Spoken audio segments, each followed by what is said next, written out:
Your favorite PGA and LPGA legends, pros and top instructors are right here every week on Next on the Tee. Join Chris as the greats of the game share their stories, insights and playing lessons. Now, back to Chris and more of the show.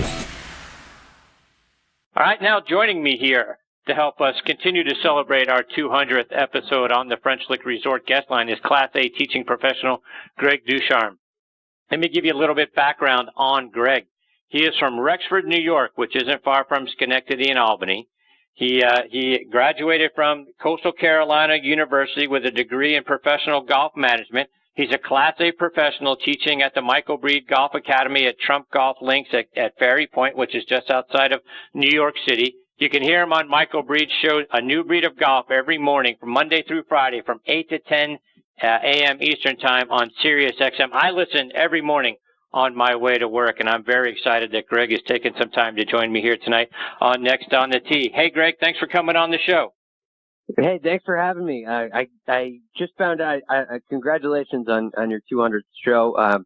What an honor it is to have me join you on there. So thanks for having me. Absolutely, thank you.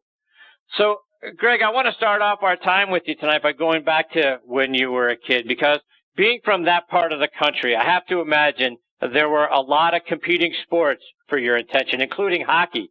Talk about growing up in the different sports that you played and when golf entered your life. Absolutely. So golf was honestly, it was a thing that I wasn't very interested in. I had very little to even no interest in golf. And the competing sport you mentioned, ice hockey, I played that from the age of 5 all the way until I graduated high school. I was 18 years old when I hung up the gates there, and I decided to go to college down in South Carolina, and that was kind of a turning point for me. I decided hockey wasn't going to take me very far. I could play golf for a whole lot longer, and I thought it would be better for me. I didn't start playing golf until I was a sophomore in high school.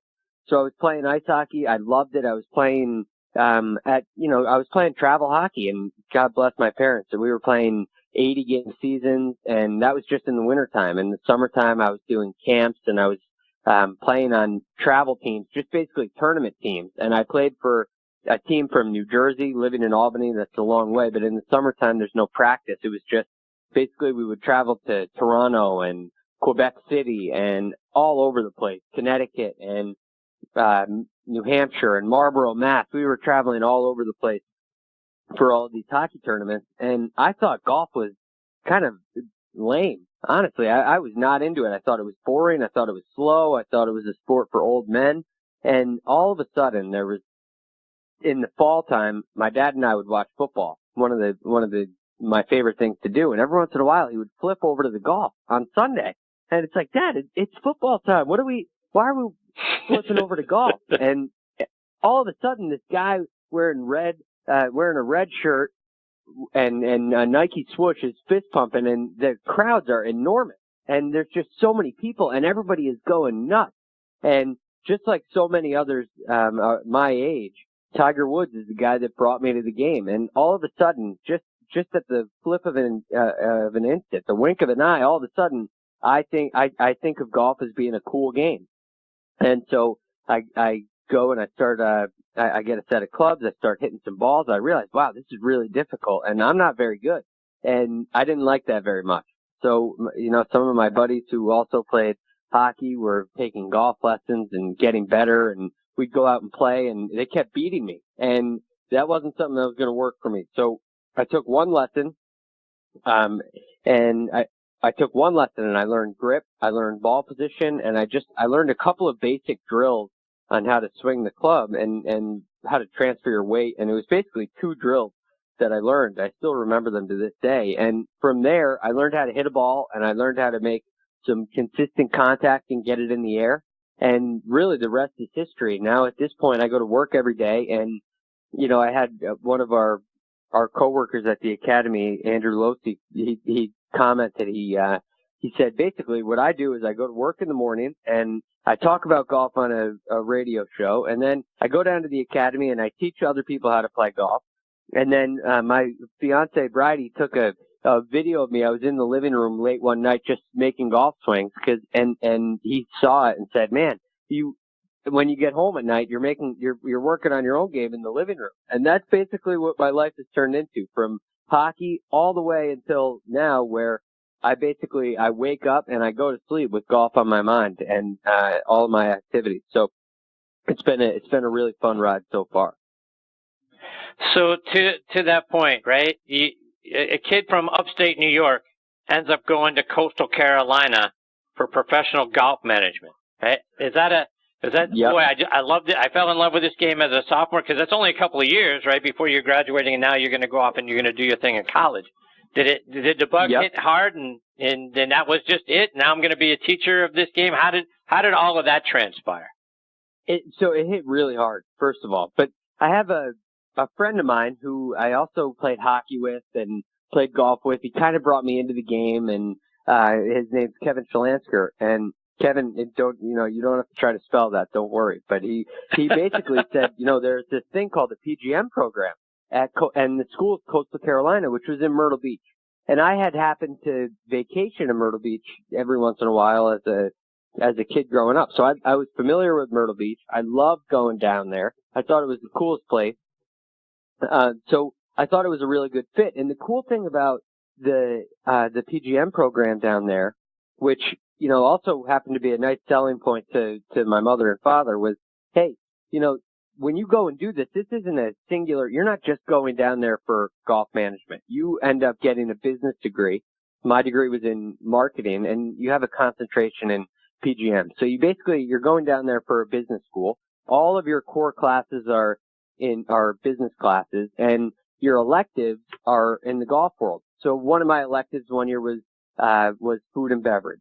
One year there was a golf swing, kind of a teaching course. There was a golf course architecture and design course. And these are your electives. These are things that you might take instead of, some other random elective that you may take. They were all golf related. And I thought that was pretty cool. You got a membership to a golf course. And basically all you had to do was prove your handicap. And it's since changed. I was in the last class of what's called PGM 1.0, which is named 1.0 only because 2.0 came out the year after. And when 2.0 came out, you basically had to take your PAT, which is a playing ability test.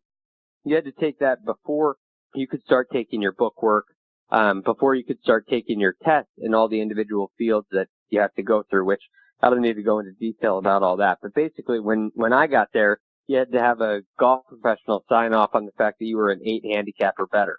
And at the time, in those 2 years when I really first started playing, which was really 3 summers, it was really 3 summers of play, I had gotten pretty good fairly fast. The first year in the fall when I had with high school golf, I basically was shooting in the mid 50s for 9 holes. And I was on the team. And then my next year I was a junior and I was still on the JV team. And I was basically shooting by that time in the low 40s. So in 1 year I had kind of jumped 10 shots. Now when you're shooting 55 for 9 holes, if you improve at all, there's significant, you improve your tee shot and you go from hitting a big slice into the woods to hitting a shot that can get into the fairway, you're going to save 10 shots fairly easily. So then I got into the low 40s, and then the next year I started getting to where I could play a little bit. And I made that, this is now my 3rd season on the golf team. I had made the varsity team, and now I could shoot in the, around a couple over par. I wasn't shooting under par or anything, but I could keep it around par. And at that point it starts getting much more difficult to improve. Because now, it's not so much, well, I can't get the ball in play and I can't chip and I don't know how to hit certain shots. Now it's, well, how am I going to hit all these shots a little bit better? How am I going to hit them a little more consistently? And so it hit me hard. I got pretty good fairly fast. And again, it was fairly easy for me. Hand-eye coordination wasn't necessarily an issue. Those weren't the difficult things. The difficult things for me were just knowing what to do, which I'm still learning today, which is one of the coolest parts about my job. But basically, that's kind of how this all came to be. And going down there, I had a couple of advantages. One, I love to play golf, and my family, my parents knew that. They thought they supported it. They thought it was a really good thing and a good thing to try with a nice backing of hey, you're going down there for a business school. This isn't just purely golf. So I think that was a really nice selling point for the whole thing. And Greg, when I was doing some research on you, I found an article online written by Richie Phillips back in May of 2012. In the article, he wrote, I think Greg had a GPS device implanted in his head at birth. He just looks out there, he sets his eyes on the pin and whammo, there it goes.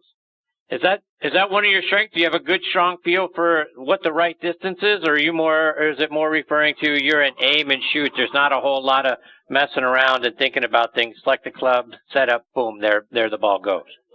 Well, back in 2012, that was a different time in my life. I hadn't quite started getting into. I knew I'd love to play. I knew the game. That was kind of when I was still a hockey player, and since then, I've started to, as I've gotten into the teaching world, I've now started working with Michael Breed, and I started watching and learning about all of these new aspects of the swing. So my golf game has kind of gone through a number of phases. There was the first phase around that time, 2012 might have been a little bit I was starting to learn a little bit then, but basically I was just being fairly athletic, a guy that loved to play and a guy that was really a hockey player turned golf. And I guess that's where it comes from. It was just kind of hey, I'm going to stand up here. I'm going to look at my target. I'm going to hit it to my target because I'm an athlete, and that's what athletes do. We hit our target.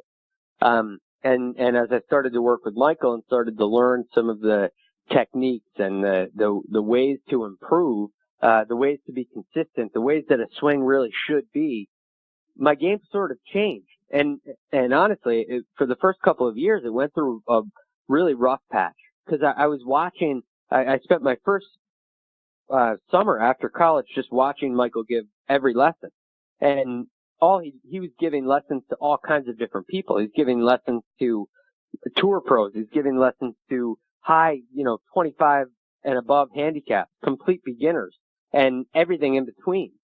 So when you're as young and as a person like the way that I was, I had no idea. I had no knowledge. I was just a complete sponge, and I tried all of these things in my own game, and I quickly found out that, as that article pointed out, that just look, aim, shoot kind of mentality. Well, when you start thinking about the techniques of your swing, that goes away, and it goes away pretty quick. And I got to a point I didn't really know what I was doing with my game for a while, and it took me probably 2 years to to get out of that and learn how to understand. Hey, listen, just because somebody else needs to work on this, that's different than my game, and that was a real learning curve for me. But back in 2012, that was probably after a round in an outing, and they'd probably seen me play a couple of times because back in high school, I played in a high school tournament that I ended up winning, and I made a hole-in-one, and there was some articles written about that. And the cool thing about the hole-in-one that I made was it was on the final hole of a tournament, and I ended up winning that tournament by one shot. Wow! On that hole-in-one, and that gives you a little bit of a GPS sort of nickname, and it was probably a fluke round more than anything. It's the only hole-in-one I've ever made. It's also the only tournament that I've ever won. And the two of them coming in contact together the way they did was kind of a cool thing. But around my hometown, people kind of knew my golf game based on one shot that I ever really hit, and it was all that I ever really did, especially in that area at that point. And I think that's a little bit of where that nickname kind of or that story kind of comes from. And Greg, you come from a very athletic family. Your sister Lexi is a good athlete. Talk about her. What a tremendous gymnast I read she is. Yeah, my younger sister Alexa, everybody calls her Lexi. She was a gymnast similar to the way that I played hockey. She was, and think about what my parents have gone through with myself traveling to all these hockey games as I did, and my sister Alexa traveling all over the place for these gymnastics meets. And there's a little bit of a difference between going to a gymnastics meet to watch and going to a hockey game to watch. A hockey game, there's there's constant motion, there's excitement, every 45 seconds or so, a line is changing, and I'm on and off the ice, on and off the ice. You go to watch a gymnastics meet, and it probably takes 6 hours. And Alexa is competing on there for, she is actually on the floor or on the bars or on a balance beam for a total of, it might be 5 minutes. And 5 minutes might be high. So you're going there cheering on the team for a very, very small amount of time to watch her compete. But what I will say about that is the amount of time and practice that they put in between meets is incredible. And I mean, they're in the gym for hours upon end every day, and they don't take a break. And it really has her gymnastics friends were always her best friends because they spent so much time together. She would get out of school and she would get the best grade. She always made me look like such a bad student. She would get the best grades, and she's in the gym way more than I'm at hockey practice. Hockey practice is an hour and a half long. She's at the gym for 3 hours, and she comes home and gets her homework done and gets to sleep, and she's like this perfect child. And all of a sudden she goes off to college and she goes to SUNY Brockport in Rochester, New York. And all of that hard work she put in and all of that skill that she developed led them to, in her freshman year, a national championship. And so she's got a national championship ring on her finger, something I do not have and will never acquire for any of my skills. So she's always got the athletic leg up on me. She always has. She always will. And another thing about Alexa, her hard work has always paid off. She, not only in athletics, but in academics as well. She ended up going to Long Island University in Brooklyn for grad school after Brockport, and she got her doctorate. She's a physical therapist now. So very exciting for her. She's got her boards coming up in October, and she's on her way to a great, exciting career. Ah, good for her. That's great stuff. Yep, very exciting. So, Greg, to finish connecting the dots in your career, how do you go from Coastal Carolina to working with Michael Breed? Well, it's a great question, and what I would say is it's a lot of luck, but I think that it was part of it was meant to be. I've been working with Michael now for 5 years, and so I guess it was now 6 years ago now when we first met. I was working at a place called Arcola Country Club, which right now is relevant because it's the golf course right next door to Ridgewood, where they're playing the Northern Trust this week. And at Arcola, one of the assistants, a guy by the name of Jeff Martins, he also went to Coastal Carolina. And so I was working with Jeff, and Jeff was kind of showing me around the area. I'm in now upstate New Jersey. I'm from upstate New York. I went to college in South Carolina. I don't really know anybody. I don't know how to get around. Jeff is there kind of showing me around, introducing me to people, taking me to golf courses to play. He's taking great care of me. And I had, by the way, that internship for me was one of the best golf jobs you could ever have. And just real quick, before I finish this story, I had a schedule where I would work 10 to 6. I would work 10 to 6 every day, except on I had Monday off, and on Sunday I would work 9 to 5. So if I wanted to go home somewhere, I got out a little bit early. It was as good as it gets. So I would I would go to the range at 7 o'clock in the morning. I'd hit ball until 10 when I'd work, and I'd basically just kind of hung out in the shop all day and quote unquote learn. And when I got done, I got out on the golf course and I played until dark. It was the best job you could have. But what I basically told Jeff is that I want to get into teaching, and teaching's really where I want to go. But at Arcola, the junior program was fairly small, so I had a little bit of experience with that, but it wasn't a really big thing. So I would spend a lot of time in the shop, and I got in trouble for this. I'm watching videos of tour pros on the computer. I'm sitting there because the other thing is the members don't have to go into the shop there to go out and play. So everyone that shows up doesn't have to go in and see you. They can just kind of go see the caddy master and head out on the course unless they want to buy something. So as the intern watching the shop, I had a lot of free time. Even on a busy day, I'm just watching videos Adam Scott or Tiger Woods, you name it, I've seen it, and I'm just watching their videos. And so one day, Jeff brings me to a place called Manhattan Woods, and we're going to play with another coastal grad by the name of Joe Condomiti. And Joe was at the time working for Michael as his assistant. So we play, and Joe's asking me what I want to do, blah, blah, blah, and Jeff's kind of telling him, yeah, the kid just wants to teach. And at the end of the round, Joe says to me, hey, Greg, I know you want to get into teaching. I'm leaving at the end of the year. I'm going to Round Hill Club, and Breed's going to need another guy. You should send a resume. I said, are you kidding? Of course. So I send him a resume.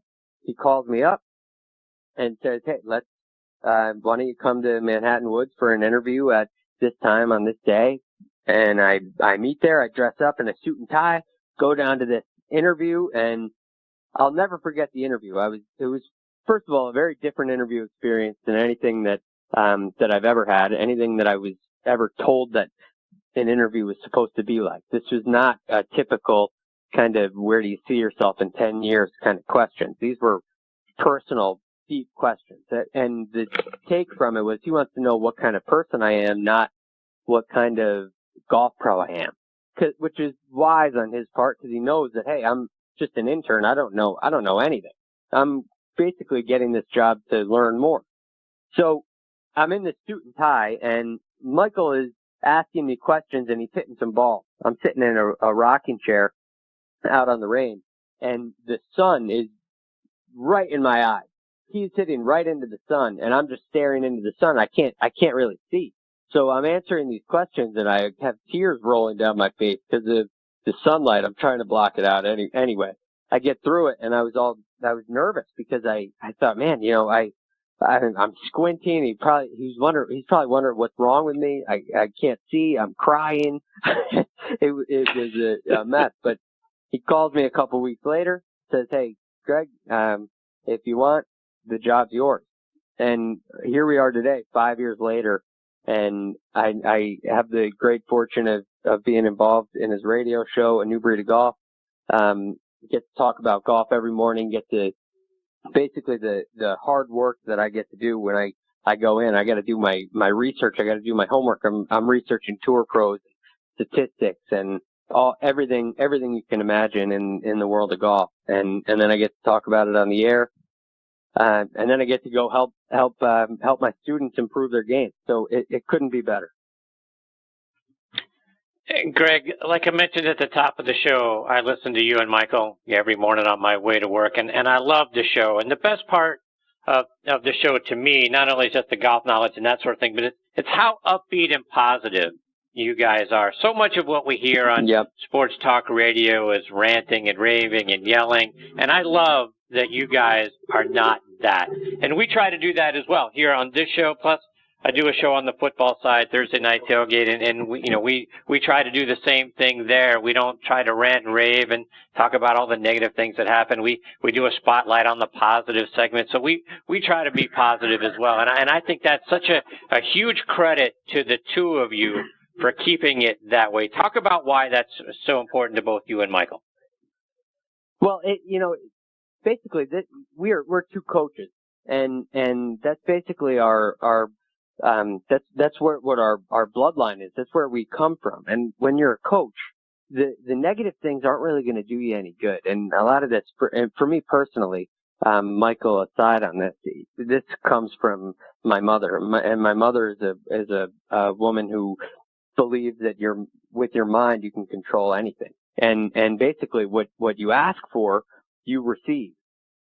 So if you are out there saying, well, this is going to be a terrible day. This part of my day is going to stink. I don't want to do this. I don't want to do this. It's going to turn out being a really bad day. And whatever it is that you have to do that day is not going to end up being a very positive experience. But if you go into the day and you say, for instance, I got to do laundry today. If you go into laundry saying, this is going to stink. I hate doing laundry. I can't believe I have to fold this. Then when you're doing it, it's going to stink. But if you go in there and you say, listen, I'm going to have the cleanest clothes, and I'm going to smell so good tomorrow. I'm going to smell better than anybody else the next day, and I can't wait to have my new, fresh, soft sheets to sleep in tonight. And if you get excited about that, well, it's going to change your entire experience. It's going to change the way that you look at it, quite possibly your entire day. And definitely the one moment when you're doing the task that it is you don't want to do. So and in golf, it's the same way. So when you're coaching golf, if you say, for instance, I'll give you a little story here. Most students, when they come in and they work on a new technique or a new move in their swing, they say, well, that feels weird. And we don't let our students say that's weird, because weird is really, it's a bad word. You won't, if you say, hey, try this new food, it's really weird. You've never had it before, it's really weird, but you'll like it. Well, you're not going to want to try that. I don't want to try anything weird. But if you say, hey, I got this great new pasta sauce you can try. It's really different. You've never tasted anything like it. Try it.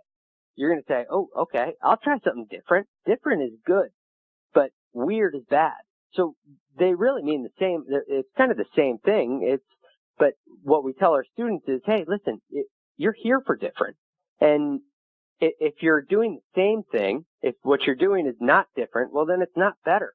And the line is that we use this I use this with almost every first-time student that I ever have. And different isn't always better. Better is always different, because the same can't be better. So by definition, if it's different, well, it's at least got a chance to be better. And if you're taking a lesson, you're trying to get better, well, doing the same thing just isn't going to work. It's not going to get anything done. So you take a sentiment like doing something different, and you can look at it one of two ways. One, it's different, which means it has a chance to be better. The other way to look at it is, hey, this is weird. And if you look at it as weird, then you don't want to do it, and you don't want any part of it, and it's not going to be successful, and you're not going to try weird. And certainly when that student leaves the lesson tee and they go to practice on their own, if they think of that with the perspective in their mind of, hey, this is weird, well, they're not going to do it anymore. They're going to go right back to their old way. They are going to have wasted money, and I am not going to have made that student better. I haven't helped them, which is the whole purpose of doing what I do, is to help people. So the perspective in my profession and Michael's profession is incredibly important. And to focus on the negatives, in my opinion, is it's simply a waste of time. And focusing on the positives is something that can uplift your day. It can change your day and those around you. It can change their day too. That's great stuff. Couldn't agree more, Greg. Just a couple more before we let you go. And one of the topics that you and Michael have been talking about over the last several days is the idea that tour players should get paid even if they don't make the cut. And I know Michael's big on figuring out a way, how can we divvy up this purse so the guys get paid for the time that they're spending in the pro-ams or in the clinics that they might help to put on, prior to the tournament, and they're entertaining the crowd, at least for Thursday and Friday, if they don't happen to make the cut. Give me your thought. What are your thoughts on that topic?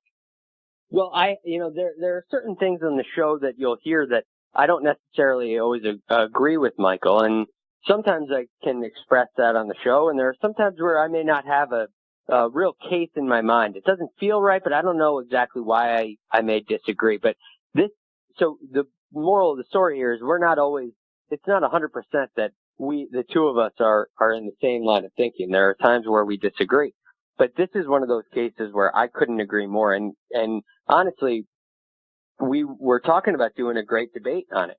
And he said, well, can you take the other side? And I said, Michael, I don't think I can. I can't find a reason why these guys are not getting paid. To me, it's very unfair. And they're basically going out there and they're entertaining players for two rounds. They're playing for 2 rounds. And on Thursday and on Friday, you basically have a full field, right? So that's one thing. So because they're in the field, they've extended the day of viewing golf. And that means that there's more concession sales. That means there's probably more ticket sales. Some people on a Thursday might only be able to make it for the afternoon or for the morning. And if you cut the field if you had no cut, for instance, and the field was, instead of being 140 players, it was only 70 players. Well, now that day is cut in half, and certain people aren't going to be able to go watch. So all of the sales that happen in the PGA Tour are now limited, and those players contribute to that. Now, here's the other thing to me that's such a big thing. It's the thing, how do I say this? The people that disagree, the biggest one that I've heard is, hey, I'm a salesman and I work for a commission. Or what about a salesman who works on commission? What about a car dealer who works solely on commission? And if they don't make the sale, if they don't succeed, then they don't make any money. And my answer to that is, first of all, if you are one of the 200 or so players that has a PGA Tour card, you've made it. You've succeeded. You've made the sale. And the sale for the PGA Tour is made before Friday afternoon. The PGA Tour is selling the product, which you are contributing to as a player in the field. They have already sold that product. And without you, there's no product. There's nothing that they can sell. So to me, those guys that are out there playing have their work has already been sold, and somebody has already made money on it, and they continue to make more money on it. And for them to get no part of that, even though they're putting in 2 days of work, it just doesn't make any sense to me. And I think I think there are a number of ways you could pay these guys. I'm not saying they need to make, $10,000 every week they're out there. I'm not saying that they need to get when they get their PGA Tour card, I don't think that they need to get a certain amount of money, like, say, the NFL. I don't think they need to get a minimum contract. But I do think that when they go out there and play, that's entertainment. That's work that they've done. And I think that they're deserving. I think that they're that they have earned themselves at least something to the point where they're not losing money on expenses. And the other point that everyone makes is, hey, well, they're getting paid by the sponsors. Their club sponsors are paying them every week that they go out there and play. And that's true. But the reason for that is the club sponsors, the club, let's say Titleist has a guy out there. Well, Titleist is getting, they're making money on the PGA Tour players. They're using their product. And when Titleist can say, hey, we have 180 players on the PGA Tour playing our golf ball, or however many it is, I just completely made that number up. But we have this number of players playing our golf ball. Well, that's good for their business. And so because of that, they pay those guys. And when the PGA Tour has these guys out there playing, well, that's good for their business. And I think that those players should be compensated. And I think there are so many ways you could do it. It's not even worth discussing, really, the way. I don't think that it's a redistribution. I don't think that you take the purse and you make everybody in the purse give up 3% of their purse for the guys that missed the cut. That's not really what I think. But I think you could, I think you could take a portion of concession sales. I think you could take a portion of beer sales, right? Liquor sales. If you buy a beer, $1 of it's going to go to a guy who doesn't make the cut, or to that purse of guys that don't make the cut. I also think that there's a potential for the PGA Tour to have a really big revenue stream coming in, a new one. Aside from the Discovery deal where they just made $2 billion for their product, which includes those players that missed the cut, I think that the gambling thing is going to potentially bring a big revenue stream to the PGA Tour. And if that brings a revenue stream to the PGA Tour, I think they could take a portion of that and pay these guys that are out there competing to make a cut, and out there entertaining fans, and out there improving the experience of the PGA Tour. Greg, like I say, just one more here before we let you go, and I think it was, if I saw the date correctly, last year, mid-year, you were sort of on your own on the show. I think it was the first time you subbed for Michael. What was that like? What was it like kind of heading into, all right, Greg, it's your show today, my friend. Good luck. Hey, yep, absolutely. Well, so it was actually, believe it or not, 2 years ago, back when the show was 1 hour for 3 days a week. That's when I filled in for the very first time, and it was in the middle of the season. And Michael had a shoot to do at Ferry Point, and at that time, Michael didn't have the studio up and running, and we would do our show. Again, it was 9 to 10, so we had more time to get everything prepared. Now being 8 to 10, the setup time, the amount of time that it takes to get ready for a 2 hour show versus a 1 hour show is a little bit different. So at that time, when it was 1 hour, we were able to just do it at the academy. And our preparation was basically we would go out, we'd hit balls on the range, and a half hour before the show started, we'd go in, set up, and talk about what we talked about. So back in those days, Michael traveled with the radio, all of the stuff. He had a carry case, which we still have, but now it's pretty much stationary. And he would bring it down to the academy, and we'd set it up. And because one day a week he would do it at his house. On Tuesdays, he wasn't teaching on Tuesdays. So anyway, this one day happened to be a Wednesday, and he was going to bring it down, and he was going to be doing a shoot out on the range for this DVD thing that he did. And so he's going to bring it down. I'm going to get everything set up. I was down there, and I was going to do the show from our academy, like we always did. It was just going to be me. And I was prepared. I was a little nervous. I was excited. I was prepared. Well, Michael gets there, and when he gets there, he starts talking to me about some of the keys, right? And the way that he is, he's talking fast. He's very excited. He's got a lot to do. This isn't just about me going on and doing a show. He's got to also prepare for the shoot. So he's kind of going over these things really fast, and all of a sudden he just looks at me with a blank stare. Mid-sentence, he just stops, and he goes, "I forgot the radio back at his house." It was all the way back in Connecticut, and we're in the Bronx, New York. It's probably 20 minutes away, but now all of a sudden it's 8 o'clock in the morning, and I got to go from New York to Connecticut at 8 o'clock in the morning to do my first show now at his house alone, and it's a little tight for time.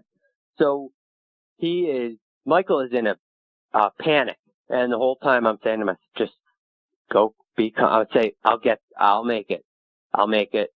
Don't worry, we're going to be okay. But I got in the car, and I was driving, and now I'm finally by myself, and I was trying to be calm, and I wasn't so calm anymore. I was really nervous. Am I going to make it? Am I going to make it? Am I going to make it? And I get there 15 minutes before the show, and Michael's wife, Carrie, bless her heart, was able to get everything set up for me before I got there. So I basically got there, put the headset on. I had 15 minutes to talk with our producer about what we were going to talk about. And the feeling I had was probably a feeling that you wouldn't expect. It was a very interesting feeling. I will never forget this. And whenever I tell people this, they're so surprised, because you would think that, wow, there are so many people listening. I'm so nervous. What is everybody going to think of me? But when I put the headset on, it's silent, and there's no noise. And the feeling I got was like, hello, is there anybody there? Is anybody listening to me? And it was a very, very kind of surreal feeling, because when you're talking on there and you're doing your intro and there's not a phone call coming in, the producers aren't talking in your ear. They're letting you go. Those moments in between, when you're trying to find your words and you're thinking about what it is that you're going to say, there's moments of silence. And it was just a very interesting feeling. I'm sure there were a number of people listening. I'm sure far fewer than if Michael was doing the show. I'm sure most people just changed the channel, but at that point when they heard that it was me. But it was a very, very interesting sort of feeling of loneliness, which I'm sure is not what you would expect, right, Chris? Yeah, no, I mean, to be honest with you, Greg, I do understand it, because it's just me here on the show, right? Right. So there's no one to bounce anything off of if there's no you, right? So right. Now it's just you and your thoughts, and then it can be a very lonely feeling, very isolating, because now am I going down the right road here? Yeah, that 2 or 3 seconds of silence seems like forever. Right? Yep, so then I couldn't agree more. Yeah, it's a very lonely feeling. I absolutely understand what you're saying. Let our listeners know, how can they follow you, whether it's online or it's on social media? So on social media, you can get me on Twitter. I'm at TheRealGFD. No confusion. It's TheRealGFD. So there's no, it's not an imposter. It's really me, I promise you. So that's how you can get me on Twitter. And then if you were to say you want a little bio on me, if you were interested in coming and taking a lesson with me, you could go to michaelbreed.com, and in the Academy section there, I have a profile there. And of course, what you can always do is tune into the show on Sirius XM every morning, Monday through Friday from 8 to 10, and that's Sirius 208 and XM 92. It's on PGA Tour Radio. It's a great positive listen. You know, Michael's running the show, and I help him out as much as I can back there. And through that show, you can call into the show, which that's the number that I don't need to say now, but we say it all the time on the air. You can call in. We get all the listeners get involved, and everyone can weigh in on their ideas. And you can also send an email to A New Breed of Golf, which is the name of the show, at michaelbreed.com. And both Michael and I get to check that email and read your input and all your thoughts. Well, Greg, thank you so much again for taking time out of your night to be a part of our show. And I want to give a shout out to our mutual good friend, Brian Jacobs, for getting us together so that we could have you on the show. Brian's a fantastic friend and a great instructor in his own right. So thank you to Brian. So, Greg, take care. Absolutely. All the best to you and your family. Hopefully we get the opportunity to have you come back on the show again real soon, because it's been a lot of fun spending time with you. Got dozens of other questions I'd love to get you to weigh in on, so I hope you'll come back and join me sometime. Hey, you let me know anytime you need me. I'm always here, happy to help. And what an honor to be a part of your 200th show. So congratulations on that. I hope to talk to you again soon. All right, Greg. Thank you very much. Take care. All the best to you, Thanks, your family, and to Michael. Look forward to having you back on. Okay. Talk to you soon. Have a good night. Thanks, Greg. That is Greg Ducharme, and again, you can hear him every morning on the Michael Breed Show, A New Breed of Golf. He's fantastic on there, and what a great rise he's had up through the golf ranks. So congratulations to Greg, and I can't thank him enough for taking time out of his night to be a part of the show. It's hopefully he's a guy that we get to say years from now has been on many, many times, like Mark Wiebe has.